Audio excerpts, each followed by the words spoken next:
Rival Esteves, isto para contar aqui só umas peripécias, e está aqui a minha queridíssima colega, atual diretora do Porto Canal, Daniela Assunção, que não me deixa mentir. Rival Esteves deixava-nos à beira do ataque de nervos cada vez que estava para chegar o momento da intervenção dele no comentário semanal que tinha. E então era toda a gente na regi, aguenta, está a chegar, 5 minutos, está a chegar. Ele entrava em estúdio e fazia-nos assim: como é que é? Preciso entrar. Isto é uma seca, lembra-se das secas.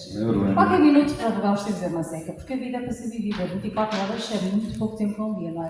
Tem essa certeza, é verdade. Aliás, este livro é exaustivo exatamente por isso, porque é escrito por si. Alguém que não tem tempo para nada, eu não sei como é que faz estes registros todos e como é que teve tempo, memória, capacidade. É uma prestação de contas, é um relatório de contas para a sociedade. É um testemunho. Aliás, escolhemos o dia 2 para lançar o livro, uma questão muito simples. É o dia mais comprido do ano, tem 25 horas, exatamente por causa dessa questão dos dias.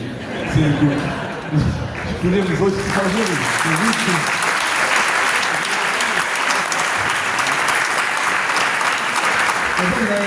A ideia foi deixar um testemunho. É ver que toda a gente pode pegar e ler os relatórios de contas e os planos de orçamentos e as centenas de atos, quer dizer, pronto. Mas isso, obviamente, quem é que vai fazer isso?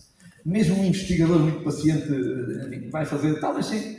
E, portanto, o formato de um livro é sempre um formato agradável e acessível. E foi isso que eu entendi fazer. Numa primeira fase, ainda contactei uma entidade para alguém escrever o livro, como sabemos é o normal dos políticos em Portugal, alguém escreve o livro, mas depois eu decidi que não fazia sentido. Eu queria escrevê-lo pela minha mão, queria ter a opção de estrutura, de contar histórias, umas mais conhecidas, outras nunca conhecidas, e fazê-lo em exercício de funções. Também deixa-me perceber, foi fazendo ao longo do tempo ou fê-lo durante um período específico que disse: agora vou escrever um livro, vou-me sentar aqui umas horinhas por dia, vou fazer. Eu comecei em março, a escrever o livro, março deste ano, e acabei no dia que está assinado o livro, dia 2 de outubro. E, portanto, basicamente, os domingos, um sábado ou outro mais livre, os voos por esse mundo fora para Bruxelas, que lá fui muitas vezes, acordar muito cedo e as primeiras horas da manhã, pronto, deixei de... Está aqui o Padre Pedro, desculpa, deixei de ir à missa todos os domingos, deixei de fazer as minhas corridas todo o tempo, pronto, porque precisava de tempo para fazer o livro, juntar tudo, as ideias. Ainda por cima filo em círculo fechado. Eu só tenho 3 colaboradores que deram uma ajuda obviamente importantíssima, a rever, arranjar fotografias.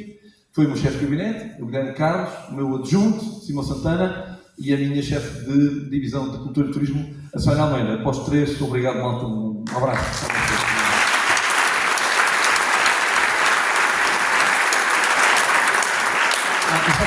E só tem uma peça que não é minha, também agradecer aos autores, mas enfim, tenho que falar nisto com cuidado, porque um é o financeiro da Câmara, nosso chefe de divisão administrativa e financeira, e a outra é a nossa controladora, ou controladeira. A nossa chefe de auditoria interna, Mafalda Canaveira, tem relatório de auditoria que está transcrito. É a única peça que eu não escrevi. É essa que me agradecer ao Carlos e à Mafalda o seu contributo.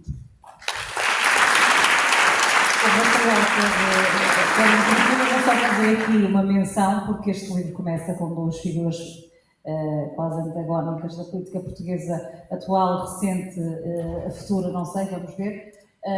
O Luís Montenegro e António Costa, que são pessoas que assinam o arranque deste livro. É curioso, mas já lá iremos falar, mas acho que é curioso porque para o seu percurso, para o seu perfil, isso também é muito revelador. Muito bem. Eu também gostaria de dizer que é um gosto muito grande estar aqui. Esta sala é magnífica, eu não conhecia. É também, acho eu, ou acabará por ser, não tenho a certeza de exatamente qual foi a intervenção do Presidente Rival Esteves neste teatro, mas pelo menos de manutenção há de ter sido. É também a expressão da importância que tem o poder local neste país, nas suas diversas áreas, na área cultural, neste caso. Também só dizer, por curiosidade, que eu não sou de Aveiro, sou de Matosinhos, apesar de ter nascido aqui perto, num concelho chamado Mortosa, mas enfim, foram 5 dias talvez de vida na Mortosa e depois o resto passou-se em Matosinhos, e foi com com uma surpresa muito agradável, que descobri aqui aquele que eu ainda chamo o meu presidente, porque foi presidente muitos anos da Câmara de Matosinhos e está aqui, que é o Narciso Miranda, e com quem, no início da minha carreira profissional como jornalista de informação local, que foi aí que eu me formei no Jornal de Notícias, com quem me cruzei dezenas ou centenas de vezes, umas vezes para notícias melhores para ele, outras vezes para notícias piores, mas enfim... É a nossa vida. Exatamente. Mas de facto o poder local, no meu caso em particular, tem tido sempre uma presença muito importante, porque de facto foi essa a minha ligação de base, de formação, e mantenho até hoje, sigo sempre com muita atenção. E a Estela falou, curiosamente, do prefácio do Luís Montenegro e do António Costa. Eu reparei em particular numa ideia. Eu sei que estamos aqui a falar sobre Aveiro, os 12 anos de Aveiro, mas achei curiosa a referência do António Costa, que é agora o Presidente do Conselho Europeu, já foi Primeiro-Ministro, ao facto de o rival ter sido Presidente de Câmara. Se somarmos este período com o período que teve antes em Ilhavo, são 28 anos de autarca. E era essa, digamos, a minha primeira pergunta, ou se quiser, a minha primeira reflexão ou tentativa de perceber como é que alguém encontra a vontade para ser 28 anos autarca. Isso é quase... Há quem diga que há a profissão de político, quase podemos dizer, não estou com isto a querer rebaixar, porque acho que ser profissional da política não é necessariamente uma coisa má. O rival acabou quase por se transformar nestes anos numa espécie de profissional das autarquias. Como é que encontrou ânimo para tanto tempo à frente de uma Câmara? Rafael, não é possível estar nesta vida sem ânimo e sem vontade. Quando me perguntam, esta vontade não é?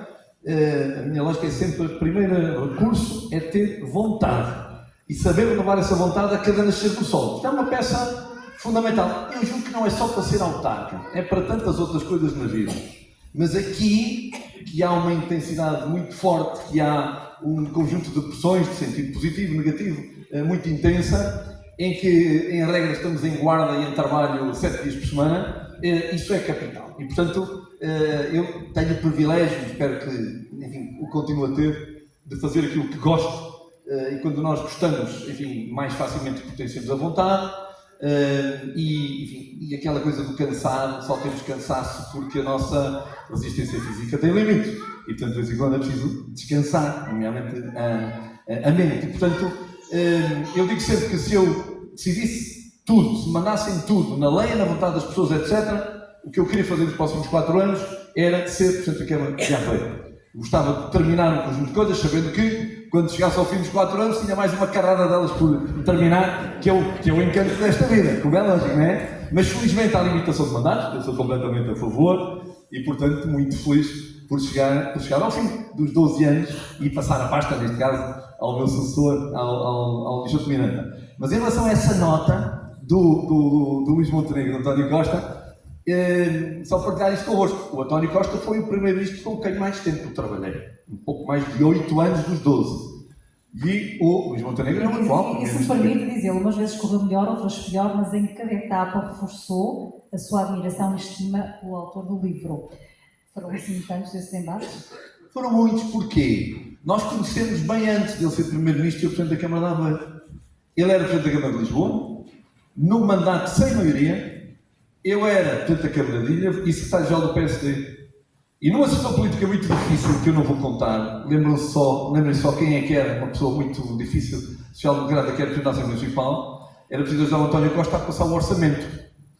E tivemos reuniões, enfim, altamente clandestinas, nos escritórios dos amigos do Presidente da Câmara, porque não podiam encontrar-nos, não podíamos ser encontrados juntos a tratar de viabilizar o orçamento. E na altura estávamos a negociar uma sede nova para o PSD, para deixarmos aquela sede que é muito bonita, mas que é muito desarranjada em termos estruturais, e cruzámos nessa vida. E depois, quando a Teca, uma empresa de Ilhavo não, ela é multinacional, mas tem uma fábrica em Ilhavo, abriu um showroom em Lisboa, na zona da Expo. O Presidente da Câmara de Lisboa era o António Costa, eu era o de Ilhavo. A Teca estava a abrir uma loja em Ilha, tinha fábrica, estava a abrir uma loja em Lisboa, tinha fábrica em Ilha e combinámos os dois a inauguração com a TEC e lá fomos. E depois encontramos no Comitê das Regiões, o António Costa já era um político, um autarca importante no Comitê das Regiões, quando eu entro. E é aí que, enfim, das muitas conversas que tivemos, algumas delas tinham a ver com ele abalroar o seguro, tirar o seguro para o lado e assumir ele a liderança do Partido Socialista. E agora andam aí os dois. O que aconteceu? Agora são as voltas da vida e da política. Mas é um gosto muito grande e devo dizer, deixa de ser segredo, que quando os convidei e dizendo ao outro que tinha convidado também o outro, a resposta deles foi imediatamente sim. E os dois textos são dois textos muito impressivos. O do António Costa, ele contou-me que também o escreveu dentro de 2 voos a voar numa viagem que tinha todas tiradas de avião. E é muito expressivo aquilo que tem que ser a vida de um Presidente de Câmara a trabalhar em espírito de equipa, lealdade e seriedade como governo, independentemente de ser do seu partido ou ser de um outro partido qualquer. Porque o nosso partido, quando governamos, tem que ser as pessoas, tem que ser o nosso território e esta coisa horrorosa que vai crescendo nas nossas democracias, que é a partidarite, que além do mais dá cabo dos partidos e da democracia. E portanto, eu julgo, dizia-me alguém, um colega vosso há dias, que é uma coisa original, esta coisa de juntar o ex-primeiro-ministro António Costa e o primeiro-ministro Luís Montenegro a prefaciar o mesmo livro, mas para mim é um gosto muito especial que eles os dois me deram, e para dizer isto às pessoas.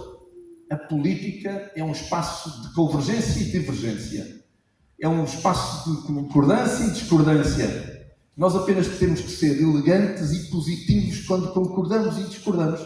E não aquilo que se vai assistindo de uma forma dramaticamente crescente, que é um absurdo radicalismo que estraga relações e que não ajuda a vida das pessoas a ser melhor. Essa parte da política está, digamos, nós estamos aqui mais para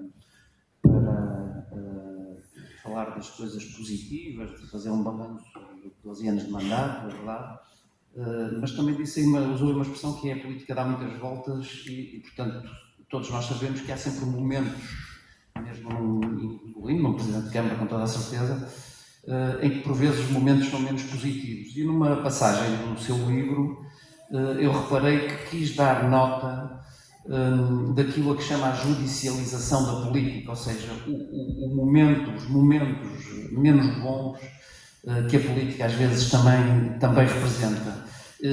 E gostava de perceber melhor porque é que isso preocupa e se acha, porque se eu bem vi esse artigo até que tem no livro, foi escrito em 2020, se o que aconteceu de lá para cá não foi que esse cenário se agravou relativamente. Eu gostava só de dizer que, só fazendo parênteses, é evidente que qualquer país democrático que funcione em condições tem que haver vigilância, tem que haver investigações policiais, se há denúncias, as polícias têm que investigar, etc. Mas do que me parece que estava aqui a falar, era de muito mais do que isso. E de um problema que se começa a implantar às vezes na sociedade e na política portuguesa, que torna as coisas bastante mais difíceis. Exatamente. Essa posição política, e eu quis que o livro transcrevesse esse comunicado que tivemos na altura, não é exatamente porque as pessoas usem o Poder Judicial para aquilo que é correto. Se acham que o Sr. Presidente da Câmara ou o vereador fez uma asneira grave, isso deve ser participado, investigado e julgado, condenando ou absolvendo. Nada tudo a favor. Onde é que está a discordância? É as pessoas não saberem ser democratas. É eu ter ido a votos e ter dito, eu vou fazer a obra do Lucio. E os cidadãos votaram em mim, na minha equipe e no meu programa, que diz, nós vamos fazer a obra do Lucio. E quem perdeu? Não saber respeitar a democracia e a derrota e ir tentar em tribunal impedir a Câmara de fazer uma obra. Mas isso foi um dos seus momentos mais difíceis? Seguramente. É uma obra grande, havia muito medo. Controversa, mas a questão não era tanto essa. Nós vimos uma sociedade, eu digo sempre, tem que a doença principal da nossa sociedade é o medo. A malta tem medo de tudo. E ali a questão principal era o medo da fachada urbana envolvente ao Lucio, que íamos abrir um buraco com 12 metros de profundidade, que ela pudesse ruir. ou que a obra demorasse 5 anos, como demorou uma obra, também um grande buraco aqui perto, na Praça Marquês do Pombal, e portanto isso ia criar um dano económico enorme a uma zona que tem uma importância económica, comercial, hoteleira, etc., muito forte. E o problema foi combater esse medo na segurança que nós tínhamos. Tínhamos um excelente projeto, excelente equipa projetista, excelente empreiteiro, e estávamos tranquilos da vida. Agora, o problema não é discordar e haver gente que achou que aquilo tem pés na cabeça, que ia ser assim. Tudo bem. O erro, na minha opinião, o atentado à democracia é não saber perder democraticamente. E ainda agora aconteceu, nas eleições, nesta ambiência eleitoral que vivemos agora, em que nós fizemos um projeto, discutimos publicamente, lançámos um concurso para ampliar o nosso conservatório e qualificá-lo. Uma das exercícios mais notáveis desta terra. Opa, e entretanto, um candidato à Câmara discorda que a gente ponha abaixo uma casa velha desaparnada, mas pronto, ele discorda, acabou. E em vez de ficar na dialética política, comigo, como Presidente da Câmara, e com os outros candidatos, enfim, comigo já não tinha nada para discutir, tinha para discutir com os outros 8 cidadãos que disputaram a eleição, e em vez de assumir que perdeu democraticamente, porque nós queremos pôr aquela casa abaixo, porque é ali que vamos ampliar o conservatório, porque é ali que vamos pôr uma caixa de escada com elevador para as pessoas com mobilidade condicionada poderem entrar no conservatório autonomamente, porque hoje não podem, etc, etc, etc. O que é que ele faz? Mete-nos em tribunal, com 2 providências cautelares. E é isto que eu condeno, Rafael. Não é usar, não. Se ele sabe que eu fiz uma asneira grave, que é passível de investigação e julgamento, claro que deve participar. Agora, espera aí. Uma obra, não. Um objetivo político, que a política validou, que os cidadãos validarem, ser posto em causa, fora de jogo, ir jogar ao lado, aquilo que a gente chama no futebol, tentar ganhar na secretaria, isso é que eu sou contra. E na altura, nós estávamos carregados, só o Rocio teve 10 processos judiciais. 10. O plano diretor municipal teve mais de 3 ou 4. Participações à judiciária, participações ao Ministério Público. Caramba, foi um tempo que eu disse, pá, negativo. Nós temos que dizer aqui aos cidadãos, que são quem manda na democracia, que isto não pode ser neste campo. Noutros campos, que os cidadãos recorram sempre à justiça. Mas acha que já há autarcas que têm medo de fazer algumas coisas com medo dessa judicialização da política? Tenho colegas que sofrem imenso com isto. Eu não sofro, sinceramente. Nos meus 28 anos, tive muito poucas situações de queixas anónimas, ter que ir ao Ministério Público. Só uma vez que eu só... não sei se disse isto alguma vez, porque eu não pus isto no livro. Eu só contei a minha vida toda uma vez. Tive um processo, aliás, estão aqui colegas meus na altura, tivemos um processo, tínhamos, a comunidade municipal comprou um camarote no Beira-Mar, e pronto, entendíamos nós que o futebol, na altura o Beira-Mar ainda era uma estrela, ainda estava na segunda divisão, e comprámos um camarote para promover também a comunidade municipal da Zona Aveiro, e pronto, e para a malta tirar a bola. Enfim, a maior parte de nós nunca lá foi, mas pronto, achámos que aquilo era importante. Enfim, acusaram-nos, tivemos um processo em tribunal, foi uma coisa muito penosa, mas depois tivemos uma acusação pública. Olha, eu lembro, não sei se conhece, Rafael, foi a única vez que nós, os autarcas todos, tivemos a nossa fotografia ao mesmo tempo na capa do Jornal de Notícias. Todos, no dia que ia começar a nossa primeira audição de julgamento. Fomos absolvidos em primeira instância. E quando eu entro no tribunal, estava tudo o que é comunicação social. Tudo. Televisões, rádios, tudo. No dia em que saiu, foi o julgamento para a leitura da sentença em que nós fomos absolvidos. Estava lá ninguém. Estão a ver? E, portanto, esta relação é muito difícil. Mas para lhe dar nota que, só para fechar a ideia, há colegas que a oposição usa a queixa anónima, a denúncia de tudo e mais algo. Há colegas que sofrem inacreditavelmente. Eu, felizmente, e sou capaz de ir à minha memória, e de uma mão são precisos, os dedos das duas, mas não são precisos mais, em 28 anos, os processos que eu tive. E uma vez quando fui à judiciária, porque a acusação, eu sempre acusei a Câmara de corrupção. Quando cheguei, a Câmara lá veio que tem corrupção, problemas de corrupção, sempre disse com clareza meridiana. Nunca tive nenhum processo. Até que um dia os vereadores do Partido Socialista, pumba, participação à judiciária. E então lá vou eu, e chego lá, sou inspetor, sim, senhor, faz favor, olha, leia aqui a acusação. Pronto, e lá li aquilo. Pronto, e eram os vereadores a entenderem que a minha acusação pública de corrupção afetava afetava-os como socialistas e afetava a credibilidade dos autarcas do Partido Socialista. Eu disse, pronto, Sr. Inspetor, vamos embora. Eu disse, eu só queria saber uma coisa. Quanto tempo é que tem para me ouvir? Eu preciso de 4 ou 5 dias. Eu fico aqui, não há problema nenhum, mas eu preciso de 4 ou 5 dias para me ouvir, para eu contar tudo. Portanto, nem penso. No máximo 1h30, 2 horas. Nem penso, não, isso não é assim. Depois aqui a gente faz umas coisas sumárias e depois o juiz, sem entender, chama, então o senhor depois conta a vida toda. Desculpa lá, isso assim não é coisa nenhuma. Então é ou não é? E depois faz como José Sócrates e está ali vários dias a prestar testemunho. Arquivado. E depois ainda por cima foi arquivado. Não tenho essa dor. Não tenho essa dor, embora lamento muito, e há muitos colegas que sofrem o diabo com isto. A política é na política. A disputa é na disputa. E não é preciso ser mal educado, como hoje nós temos muita má educação na política. Não é preciso mentir para fazer dialética política. Só temos que divergir de forma elegante. Então eu vou aproveitar aqui para também fazer aqui uma citação do prefácio de Luís Montenegro, atual Primeiro-Ministro, que quase poderia ter sido seu colega de um outro combate político, mas já lá vamos. Então ele escreve assim: diga-se já agora que Rival Esteves não disfarça o estado desses terrenos mais tensos para afirmar as suas convicções e fundamentar as suas posições e que o levam mesmo, episodicamente, a verbalizar tiradas consideradas no limite do exagero. Ora, eu que o entrevistei tantas vezes no comentário político, sabendo que era tão acutilante quanto com uma capacidade de uma performance comunicativa fora de série, na maior parte dos casos dos políticos que nós entrevistamos. Rival Esteves, isso colocou mais dentro ou mais fora da intervenção partidária ou política, se quisermos ser mais abrangentes, em termos nacionais? Vamos ter lá dentro e fora, embora visto certa dimensão, pode ser mais dentro, numa outra mais fora. E onde é que está a diferença? As democracias, e a nossa também, estão-se a desgastar por causa do politicamente correto. Por causa dos políticos viverem e gerirem a espuma dos dias. Eu não pertenço a esse grupo. Nas múltiplas funções que já tive na política e na vida partidária, eu não pertenço a esse grupo.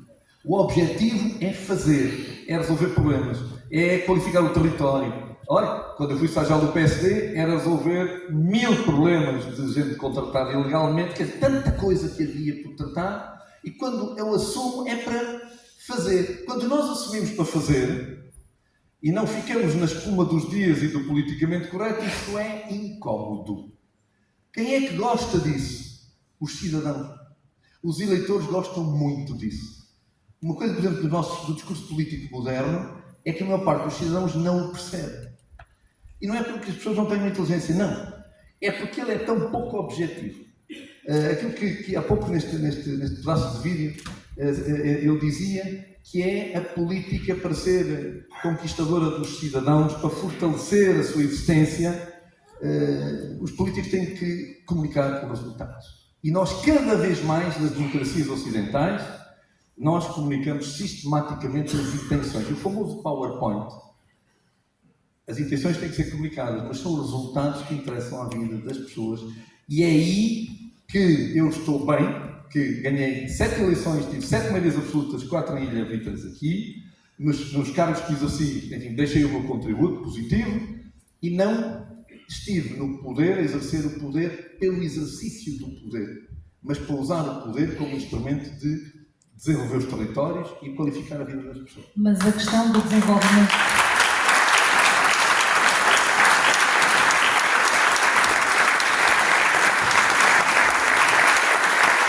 Essa sua missão do desenvolvimento dos territórios, nomeadamente desde onde nos encontramos a Aveiro, e destes 12 anos, foi isso que o fez afastar da potencial ida para uma corrida à liderança do PSD? Não, a primeira coisa que me fez afastar foi o Luís Filipe Menezes não ter tido gente para ser líder do PSD. E, portanto, essa foi, enfim, os efeitos colaterais de nós fazermos equipa com alguém que em pouco tempo mostra que não tem as competências para o ser e o seu braço direito, obviamente, apanha na mesma medida, faz parte da vida. Isso deixou sempre uma mácula em mim, não há volta a dar. E, portanto, foi pena, porque na altura estávamos a fazer um trabalho excelente no PSD, estávamos a qualificar o PSD, estávamos a ser verdadeiros. Eu lembro-me, e essa nunca contarei em público completamente, quando eu percebi que afinal o meu presidente, Luís Filipe, não era aquilo que ele tinha dito que era. Quando se deu às expressões do Presidente da República à data, não sei se se lembram quem era, Aníbal Cavaco Silva, por causa de um dossiê à data muito mediático ligado ao BPI. E eu que assisti ao telefonema, no fim do telefonema, disse: "Ó Luís Filipe, você não vai ceder a isso, pois não? É que se você ceder a isso, temos o nosso primeiro problema. Porque nós viemos para aqui para fazer diferente. Nós viemos para aqui para mudar. Nós viemos para aqui para puxar por um país que não pode andar na trica e no jogo de interesses. Foi por isso que nós viemos para aqui. Foi a primeira discussão que tivemos.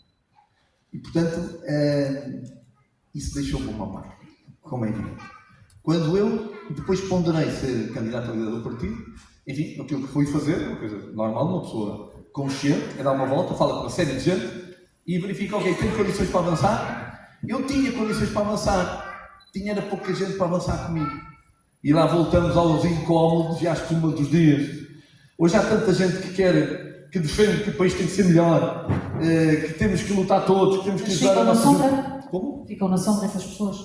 Eu não diria na sombra, ficam no comodismo da luta pela palavra e não no incómodo de pegar na sua vida e vir para a terra sujar os pés, como dizia a canção. E isso é pena. Diz, opá, não, Rival, bora para a frente, tens o meu apoio. Então, mas vem comigo, eu preciso de uma equipe. Opá, e a Câmara, e o calcanhar, e o gato, e o cão.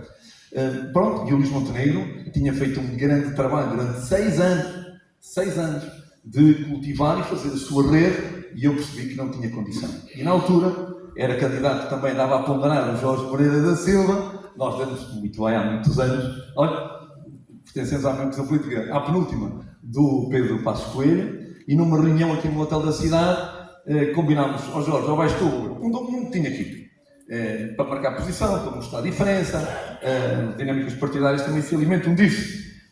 E o Jorge disse para mim, opá, eu já ando a dizer que vou a uma série de candidaturas, estou quase e não vou, e desta vez, se eu digo outra vez que vou, que já ando a dizer, e agora não vou, a minha credibilidade acabou. Pronto, Jorge, vais tu, eu não vou, porque íamos os dois, íamos perder, nós sabíamos que íamos perder. Um ou outro, Luís Montenegro, tinha feito um grande trabalho, uma volta nacional, já com um trabalho partidário, enfim, como se deve fazer para ganhar uma eleição, como se deve no quadro em que vivemos. E, portanto, a decisão foi avançar o Jorge, como avançou, e teve o meu apoio, e pronto. E, portanto, são as voltas da vida, são as voltas da política, sempre feita pela positiva, defender as posições que temos que defender em cada momento, e pronto, e à frente, às vezes, disse que era branco há 5 anos, e agora diz preto 5 anos depois. A mutação da política, feita num quadro de seriedade, tem a ver com a mutação da vida, do país, das dinâmicas que também acontecem. Isto não é estável, isto é mesmo dinâmico. Mudando completamente de assunto, não é que eu não gosto de ouvir falar sobre política e até tenho aqui muitos postos, é verdade, algumas das suas propostas políticas para o futuro, das quais ainda gostava de falar, porque me parecem que defende aqui algumas rupturas muito interessantes e que vale a pena discutir, mas não nos esquecendo que estamos também a falar de Aveiro, 12 anos de Aveiro. Eu no livro vi que também tem um capítulo do lema da Aveiro, que eu acho particularmente feliz, que é a Aveiro, cidade dos canais. O que eu gostava de lhe perguntar se quiser, a sua experiência mais pessoal na escolha deste lema. Qualquer coisa como apaixonou-se logo por isto, foi uma entre muitas ideias, teve a palavra final, como é que chegou a este resultado? Porque eu também pergunto isto, porque me parece muito interessante que as cidades tenham uma marca, um lema, algo com que a gente as possa identificar e que tenha um certo ar de modernidade também, como tem este lema, na minha opinião. Como é que foi esse processo e qual foi o seu papel nele? Sumariando, talvez temos que contar as histórias sumárias.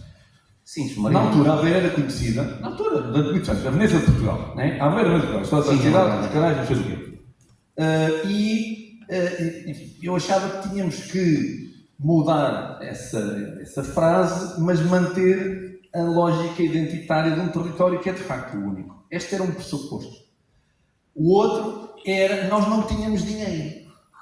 Nós, na altura, o pouco dinheiro que tínhamos, só podíamos fazer uma coisa que a lei determinava, que era serviços públicos essenciais.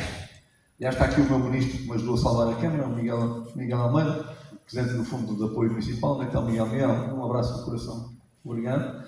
E nós só podíamos gastar dinheiro nos serviços públicos essenciais. Se fugíssemos disto, o quadro sancionatório legal era pesado. Mesmo com o Miguel com bom coração, pumba. E então, o que é que nos aconteceu? Encontramos uma obra parada, aquela obra estava parada há mais de 10 anos. E conseguimos negociar um fundo, obrigado Isabel por teres arranjado um dinheirinho para a gente, do Centro 2020, para financiar aquela obra, que era para acabar aquela obra. O empreiteiro tinha desaparecido, o projetista tinha desaparecido, uma coisa na carteira. Passámos a chamar Centro Municipal de Importação Ambiental, SEMIA. E tínhamos a oportunidade, tínhamos a obrigação, pelo fundo, pelo financiamento, de ter que promover aquela coisa. E então, ok, pronto, então vamos fazer aqui uma produção de marketing, vamos aproveitar isto. Se vocês virem o livro, há um livro das várias aplicações da campanha, um deles é um livro, Aveiro, Cidade dos Canais, e tem lá uma parte um bocadinho exagerada sobre o SEMIA. Para quê? Para a Isabel não nos mandar devolver a massa. Portanto, nós exagerámos ali um bocadinho, para a Isabel dizer sim senhora, está validado, cumpriram a obrigação, e depois falámos das várias coisas, Rafael. A parte íntima dos canais, do Muldiceiro, mas os outros canais, os canais da Universidade de Aveiro, do desenvolvimento económico, portanto, pegarmos na ideia dos vários canais à custa do dinheirinho da promoção ambiental do SEMIA. E achámos que essa ideia, que foi minha, da cidade dos canais, estava bem. Era bonita, era forte. E depois tínhamos um objetivo, que o alcançámos há 3 anos, que era sair da nossa memória Aveiro, Veneza de Portugal, e conseguimos pôr nos italianos Veneza, Aveiro de Itália, e conseguimos. Eu sabia que era isso, não sei se mas parabéns por estar com a Mário Futuro.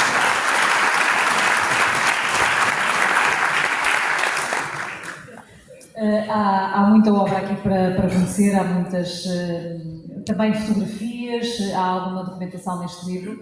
Tiago Esteves, em algum momento, uma autarca que tem que tomar decisões difíceis, já falamos aqui do caso da Rocio, que admitiu ter sido, talvez para si, o processo mais complexo, mas houve outros, falamos também do Conservatório, enfim, o Plano Diretor Municipal.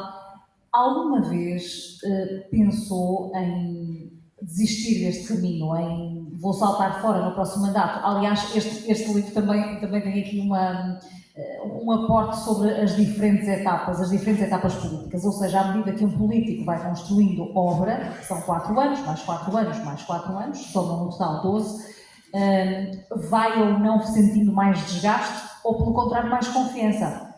Da minha parte, mais confiança e mais motivação para fazer mais. Eu só falhei em Ilha, porque eu fui para a Câmara para fazer 3 mandatos e depois fiz 4. E fiz 4 porque entrou a lei de limitação de mandatos, não tinha feito 5 ou 6, portanto ainda bem que a lei de limitação de mandatos aconteceu. Mas é a vontade de fazer, é de andar para a frente, que levou a tudo isso, seja em Ilha, seja aqui em Aveiro, essa determinação de avançar e de realizar. Enfim, é o que nos motiva. Portanto, não deixo nenhuma reserva de energia ou de tempo e nunca, nem nos 16 anos de Ilha, nem nos 12 aqui, eu tive um dia que me dissesse: eu estou farto de aturar isto, eu quero ir embora. Tenho uma vantagem, sempre tive uma vantagem, sempre tive excelentes equipas a trabalhar comigo, gente boa, gente competente, gente séria, gente dedicada. Aliás, se algo não fosse, eu tinha o posto na rua. Toda a gente sabe que comigo, quem trabalha comigo, tem que ser bom, tem que ser dedicado, tem que ter disponibilidade 24 horas por dia. As férias são um episódio meramente espiritual. Toda a gente sabe que é assim que se trabalha. E portanto, quem aceita as regras, seguimos em frente. Quem não aceita as regras ou desiste também, depois tem que desistir também. Vamos falar aqui do Código do Trabalho. Nós cumprimos todas as formalidades do Código de Trabalho, mas cumprimos também a dimensão espiritual do Código de Trabalho. Que é muito diferente. Portanto, eu previgi.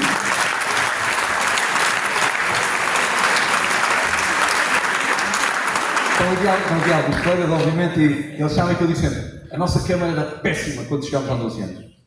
Péssima, do pior que o país tinha em várias dimensões. E alcançámos a excelência. Não a excelência a 100%, somos excelentes já em tudo. Não chegámos à excelência a 100% como Precisava de mais um bocadinho de tempo. Não é? Sim, mais um bocadinho a gente terá. Mais 3 meses. Mas eu sempre lhes disse àqueles que eram bons e que tinham potencial para ser excelentes: têm condições de ser excelentes, mas há uma condição para ser excelente que é absolutamente obrigatória.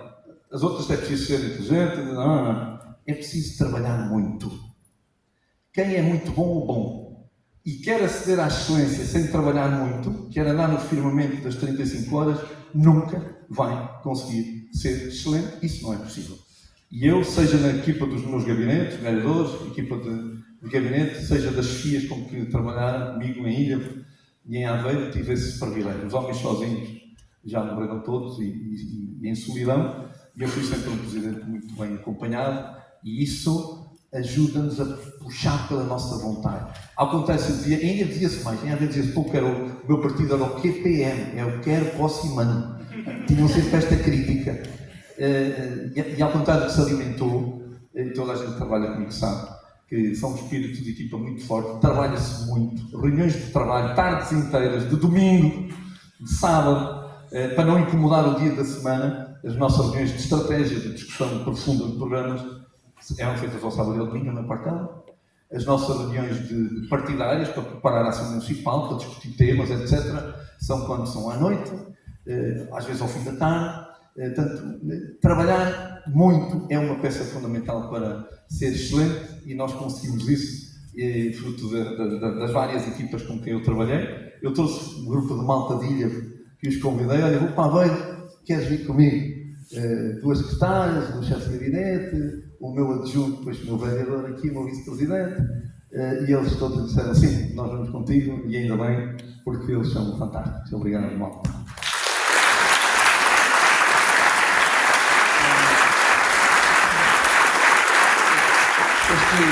Este livro, obviamente, passa aqui várias coisas que foram acontecendo e que se foram fazendo ao longo dos últimos 12 anos, mas também tem uma componente bastante interessante, confesso, que até para mim, eventualmente até para não ser da Aveiro, enfim, se calhar, são essas reflexões sobre o futuro e sobre as diferentes políticas do país. Interessaram-me bastante, nomeadamente ao nível do poder local, que ainda estamos no poder. Também fala de outros poderes, mas falando do poder local, percebi aqui que tem uma visão, eu diria, quase revolucionária sobre como deve evoluir o poder local, ou pelo menos uma visão que não é exatamente, com toda a certeza, unânime no país.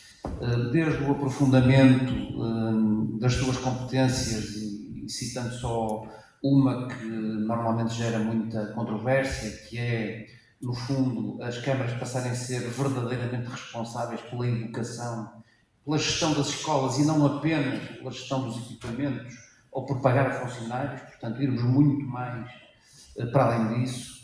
Vejo também aqui nessas suas reflexões e na forma como se deve financiar o poder local, uma crítica bastante evidente à tentação que muitas vezes, e vimos isso nesta última campanha eleitoral um pouco por todo o país, à tentação que os autarcas têm muitas vezes de prometer baixar o escalão do IMI, reduzir o IRS, etc. Ou seja, usar receitas que são, como todos sabemos, fundamentais para as câmaras poderem funcionar, e o rival não gosta desse tipo de promessas, nem desse tipo de atitudes.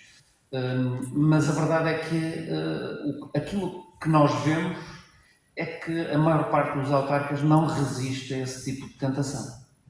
É verdade, e muitas vezes nós, por exemplo, dirigentes da Associação Nacional de Municípios, quando negociamos com o Governo que queremos mais receita, disto e daquilo, muitas vezes levamos com isso, com esta sua pergunta, mas feita num jeito afirmativo. Então, mas vocês, para aqui chateamos o juízo, querem mais dinheiro do Orçamento de Estado, e a única coisa que vocês passam a vida a fazer é baixar os impostos aos cidadãos.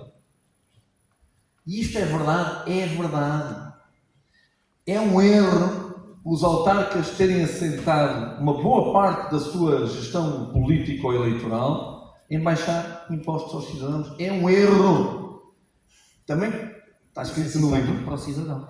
Não é nada simpático. Não. Não tem nada a ver. Aquilo que é, o que as pessoas querem é que a vida seja melhor, que a terra onde vivem tenha mais qualidade, tenha mais oferta de equipamentos culturais, desportivos, programação. É isto que as pessoas querem.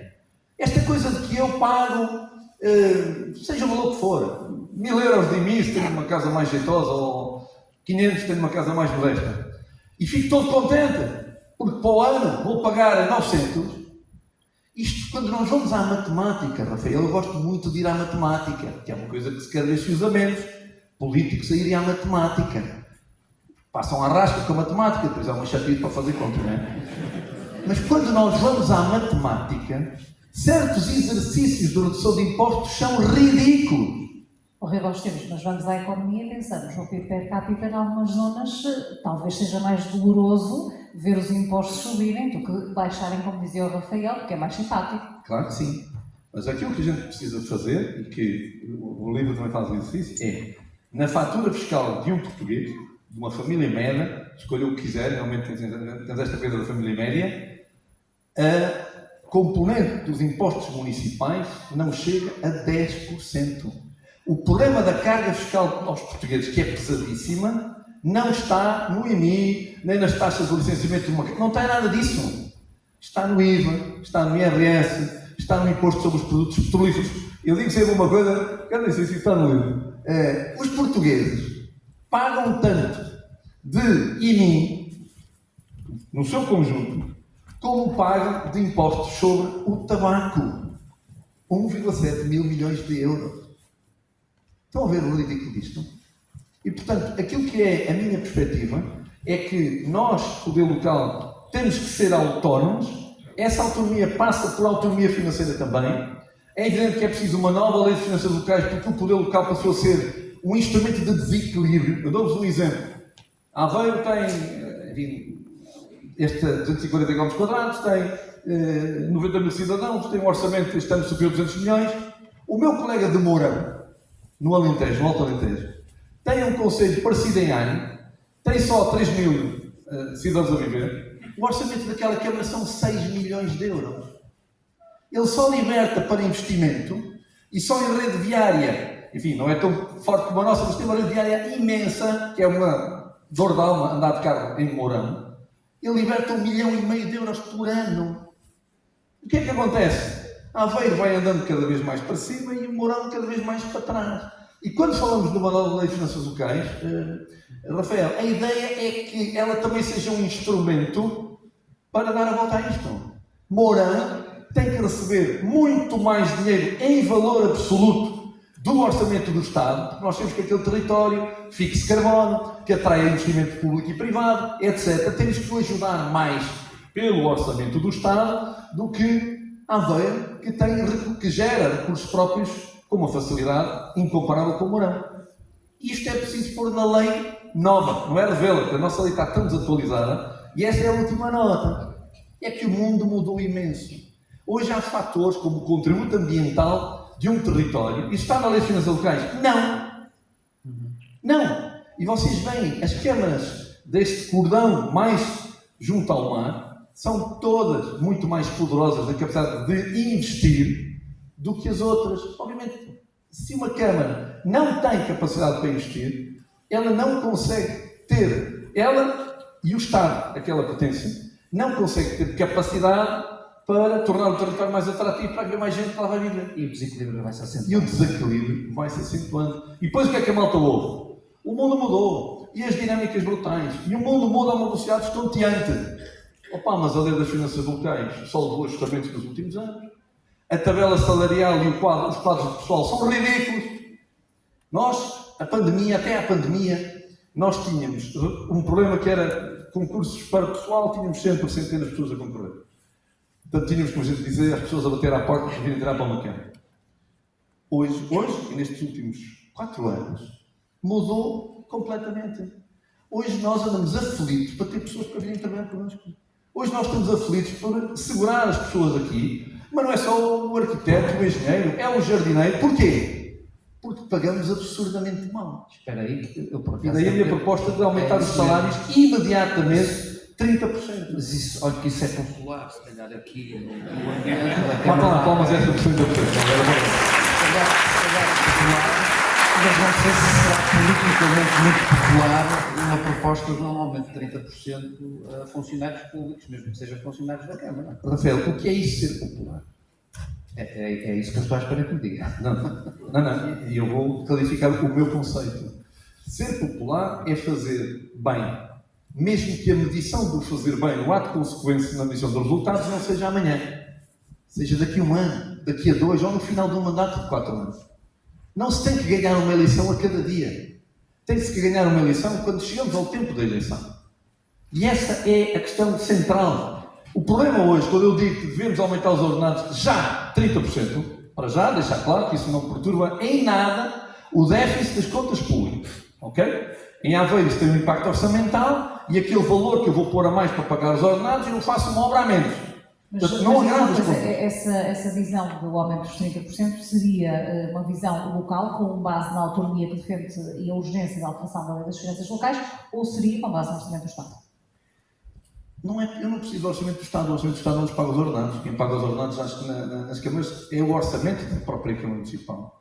A questão aqui é que nós estamos a perder o recurso. Era aí, mas quem paga esse aumento de dotação? A Câmara. A Câmara, claro.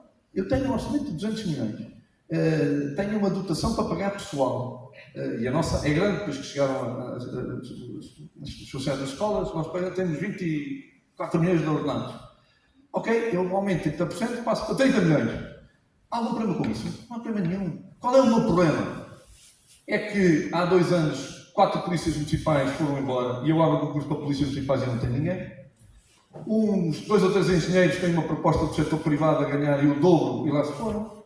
Eu quero contratar, abro concurso para engenheiro eletrotécnico, 0, não tenho nenhum. Cheguei à Câmara, tinha 3, hoje tenho 1, etc. Podia ficar aqui a vida Mas toda. poderíamos correr o risco de haver níveis diferentes salariais de autarquia para autarquia, ou isso teria de ser consertado, por exemplo, no plano da Associação Nacional de Municípios? Aí tem que haver um quadro nacional, é evidente. A Câmara de Aveiro pode aumentar aumentos ordenados em novembro, estamos a pagar 30% mais, sem problema nenhum. Mas Mourão, se calhar, não. Não, a questão é essa. É aí Voltamos que à a questão conversa das anterior diferenças. tem que aparecer. E, obviamente, tem que ser sempre num quadro nacional, senão os funcionários de Mourão começam todos a pedir transferência para a Câmara de Aveiro. Ok? Temos que ter cuidado com isso. Mas a ideia é esta, Rafael e Estela e vocês, enfim, acho que vocês têm muito jeito um dia para presidirem às câmaras, numa qualquer câmara, na vossa terra, outra qualquer, mas não vão para o poder local trabalhar, porque o poder local paga mal demais. A administração central do Estado, em qualquer organismo, paga muito mais do que nós pagamos e trabalha-se menos, porque há outra dimensão do poder local, é que se trabalha mais. Em funções análogas, trabalha-se mais no poder local que se trabalha no poder central. A pressão do executivo, a pressão do líder é mais forte porque o poder é mais próximo. E nós somos todos portugueses. Não esquecer que o patrão por perto tem sempre uma pressãozita mais forte do que o patrão por longe. É da nossa natureza cultural. Portanto, eu defendo isto. O que está a acontecer é uma sangria muito forte dos recursos humanos saírem das câmaras municipais. E se não existirem medidas urgentes tomadas proximamente, essa sangria, que já hoje nos causa problemas complexos, vai se tornar muito crítica. Vamos ver como é que será agora a corrente social-democrata no domínio da Associação Nacional de Municípios, que o senhor também tão bem conhece. Se calhar tem pena de agora não poder, eventualmente... Eu nem sei contra a corrente. Eu cheguei à NMP, era presidente pelo Fernando Ruas, e pronto, isto gostei muito de trabalhar com ele, uma pessoa fantástica. E depois, quando agora é a vez do rival, ganhou o PS. Pronto, ganhou o PS, e pronto, e ganhou o PS, é a democracia, não é? E portanto eu lá continuei a ajudar o Manuel Machado, nomeadamente, foi quem sucedeu, depois a Luísa, né? Nós perdemos as últimas 3 eleições autárquicas. E agora? E agora é o Rival. Pronto, agora não, de facto, é o Rival. Ah pá, mas o Rival não pode, porque chegou a 25 mandatos. E nós estamos também já na contagem crescente, porque eu sei que este senhor adora a palavra seca, é ao contrário, não gosta nada da palavra seca, detesta dar secas, não é? Nunca mais Eu creio repito isso, eu Alexandre. creio que no momento não está a ser seca, peço desculpa pela linguagem, mas é também, faz parte do perfil do Rebelo Esteves ter esta capacidade de falar como nós falamos uns com os outros lá fora na rua. Dizendo coisas acutivantes. E Rebelo, estamos na reta final e eu sei que esta pergunta lhe foi lançada por alguém que nós conhecemos proximamente e ainda estes dias recordamos. Não foi de facto esse o desígnio, nem aquilo que o fez mover ou que lhe faria mover nestas eleições autárquicas, quando alguém, uma figura célebre que já desapareceu de cá, deste plano, lhe perguntou: o senhor não quer ser Presidente da Câmara do Porto, porque se quiser ser Presidente da Câmara do Porto, candidato à Presidência da Câmara do Porto, eu até lhe dou o meu apoio. Lembra-se bem desse momento, até porque já falou aqui, quando foi o seu momento de ser o entrevistador, acabou por receber também uma pergunta, não é? E respondeu que não. Eu já tive a oportunidade de lhe perguntar pessoalmente também qual é que seria a sua vida a partir de novembro, agora sabemos que é novembro. E sempre rejeitou o plano político autárquico, o plano político em definitivo?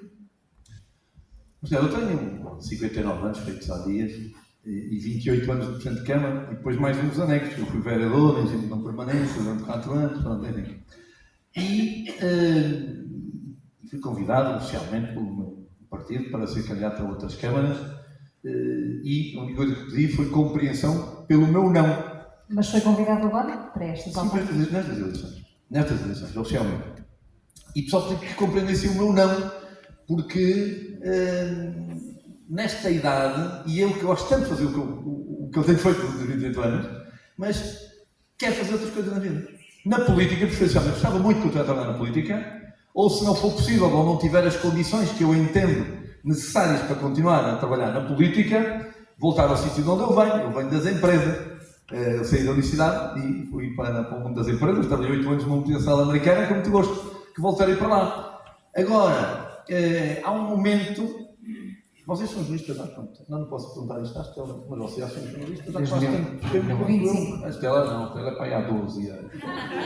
O Rafael é que é há 23. Nós gostamos, quando estamos, enfim, na nossa missão, gerindo a nossa vocação, realmente a vontade é de continuar, como vocês continuam, mas há um momento, às vezes, na vida, em que eu quero fazer outras coisas. 1, 2.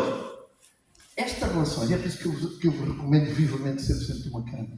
E a todos os presentes. Tirando ao Luís, qualquer dia os partidos vão andar a fazer recrutamento nas plateias. Mas porquê? A relação de um Presidente de Câmara com uma Câmara é muito profunda. Aquela conversa há bocado com aquela entrevista dentro do carro. A relação de um Presidente de Câmara e ser Presidente de Câmara é como um casamento. Não. A tal história que eu disse é muito acima de um casamento. Mas não há outro matrimônio, outro sacramento? Há um sacramento civil acima do casamento, que é ser Presidente da Câmara.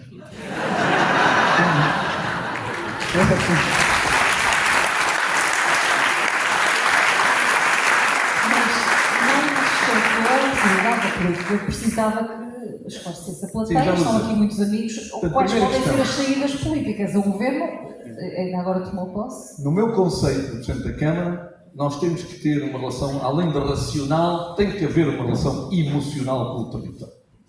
Veja o Santana, que é aquele português, é o único português que podia ser Presidente das 308 câmaras. Mas depois daquele episódio curto em Lisboa... Eu sou ex-presidente, os 8 meses também foi chegar a ver e vencer. Pronto. Mas ele, depois daquele episódio curto em Lisboa, esteve na Figueira e depois foi embora outra vez. Para onde é que ele voltou? Para a Figueira. É o amor. Isto também tem muito de coração e de amor. E, portanto, neste momento, eu no dia 31 já tenho um jantar marcado para ver como é que é a vida sem ser Presidente da Câmara. Esperem um restaurante que ninguém me conheça, para ninguém tanto Presidente. No dia 1 também já tenho um esquema montado, porque o tipo também se tem que adaptar, transitar de forma saudável.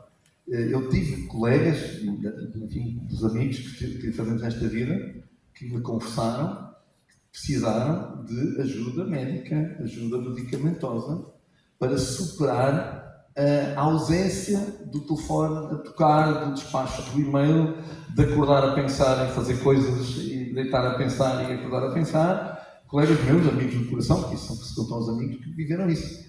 Eu estou a fazer tudo para que isso não me aconteça. Portanto, aquilo que estamos hoje a fazer e conversar com o líder do meu partido, que é o PSD, que toda a gente sabe, que é também Primeiro-Ministro de Portugal, o partido entende que os meus recursos, o meu conhecimento deve ser útil ao país num quadro de serviço público, e estamos a falar sobre isso com toda a tranquilidade, com toda a seriedade, e quando as conversas estiverem terminadas e existir um Vamos acordo... esperar ver, por exemplo, uma empresa pública, é isso? Não, eu não posso dizer nada, porque o que está combinado entre nós...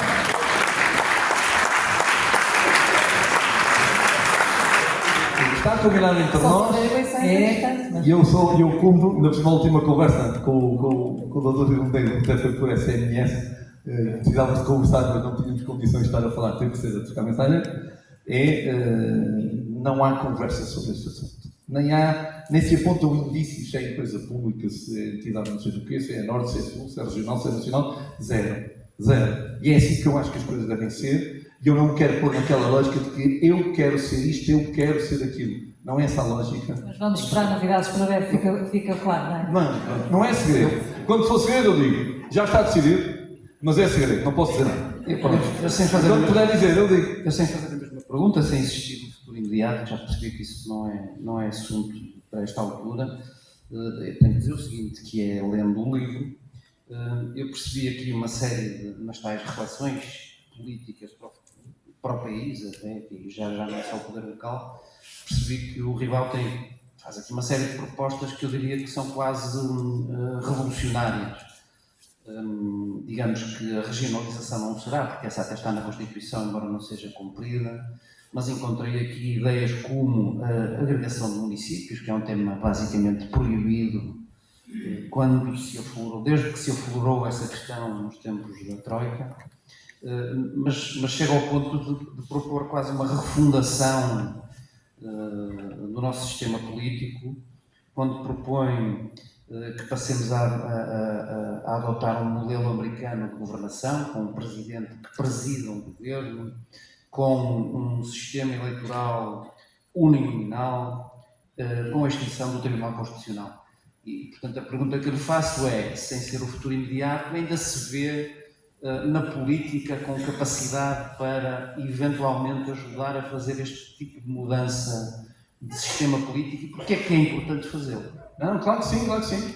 Eu só tenho disponibilidade para a política regional ou nacional até aos 84 anos. Aos 85 combinei com os meus amigos da aldeia do meu pai, que se chama Foz do Sabugal, que eu vou ser presidente da Junta dos Foz. Então está tudo combinado.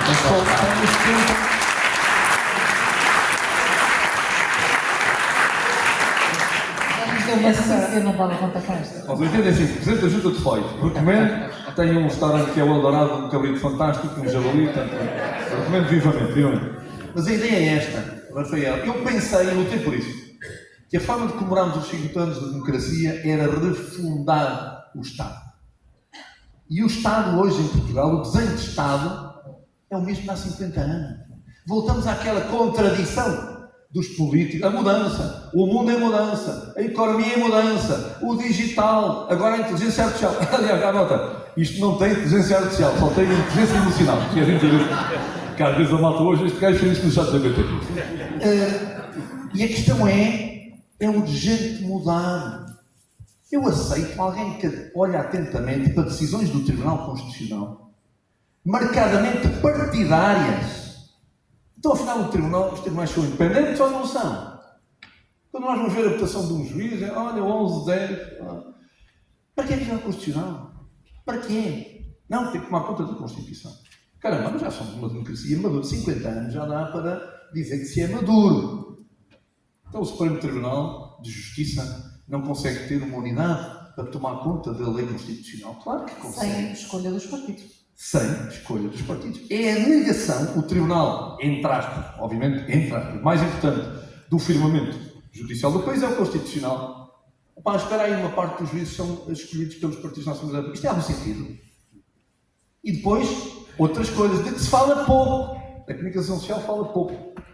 As regalias, o que as pessoas têm, a idade da reforma. Não pode ser. E temos sempre a mania de andar a açoitar nos políticos, que em Portugal são miseravelmente pagos, e depois há certos setores da vida do Estado que têm benesses e luxos que não são compatíveis com Portugal. Ou o que se passa no Banco de Portugal, por exemplo, que é outra das situações que interessa mudar. E quando nós perguntamos aos cidadãos isto, sabe o que é que carrega eu ouço? As pessoas concordam. Mas depois há a contradição. É preciso mudar, é preciso que o Estado seja mais ágil, é preciso isto, é preciso aquilo. Opa, mas mudar é uma chatice. É uma chatice, porque os partidos continuam a achar mais interessante pôr lá a pessoa A ou B, fica mais bonito para com a pessoa A ou B, do que dizer eu vou acabar com isto, não serve para nada, custa uma fortuna. Algum de vocês alguma vez ouviu ou leu em algum jornal quanto é que custa o Tribunal Constitucional ao país? Não ouviram para não? Mas é um número muito interessante. É um número muito interessante. E, portanto, é esse desinquietar e modernizar o país. E estudemos os outros casos. A Grécia, aquele país falido, que andou nas bocas do mundo, fez uma reforma do Estado brutal. A Suécia, há mais anos do que a Grécia, fez uma reforma do Estado brutal. Nós não. Nós achamos que tudo deve mudar no discurso, mas na estrutura do Estado nós não conseguimos que mude coisa nenhuma. E eu vou continuar a lutar, como cidadão, como político, naquilo que seja, que possam vir a ser funções minhas, mas sempre como cidadão, que é preciso fazer melhor por este país. E faz parte de fazer melhor por este país termos um Estado que seja muito melhor do que aquilo que ele é hoje.